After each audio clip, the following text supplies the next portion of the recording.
Pékin pense avoir une carte à jouer dans le pays, celle de la reconstruction et d'une certaine intégration économique avec le Pakistan, son partenaire stratégique dans la région.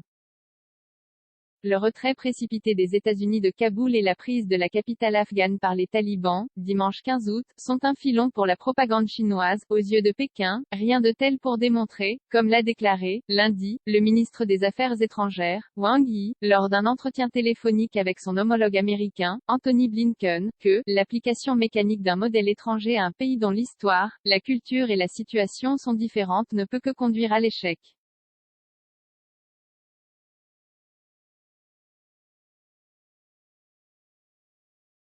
La mort, les effusions de sang et une énorme tragédie humanitaire sont ce que les États-Unis ont véritablement laissé derrière eux en Afghanistan, dont l'illustration choquante a été ces Afghans tombés dans le vide après s'être accrochés à un avion militaire américain, y lit-on.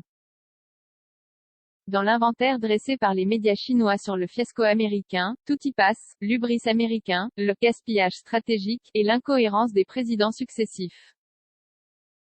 Surtout, le cas afghan serait une leçon pour Taïwan. Le Parti démocrate progressiste DPP, au pouvoir dans l'île, grand défenseur de la souveraineté taïwanaise, ferait mieux d'en tirer les conséquences, prévient un éditorial du Global Times, publié lundi. Comme l'Afghanistan, Taïwan risque bien d'être abandonné à son tour. Si une guerre éclate dans le détroit, la défense de l'île s'effondrera en quelques heures, et l'armée américaine ne viendra pas les aider. En conséquence, les autorités du DPP se rendront rapidement, et certains de leurs hauts responsables pourraient avoir à fuir en avion.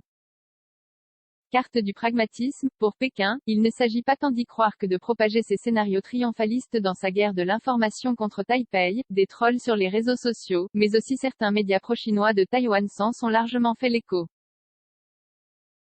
Comme pour mieux faire passer le message, Pékin a aussi organisé, mardi, des manœuvres maritimes et aériennes à munitions réelles au large de l'île. Un avertissement contre la nouvelle ligne rouge que constituerait la participation de la présidente taïwanaise, Tsai Ing-wen, au sommet virtuel pour la démocratie que compte organiser le président des États-Unis, Joe Biden, en décembre.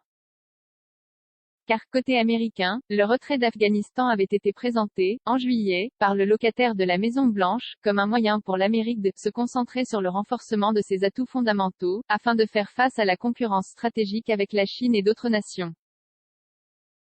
Une logique qui n'a pas échappé à Pékin.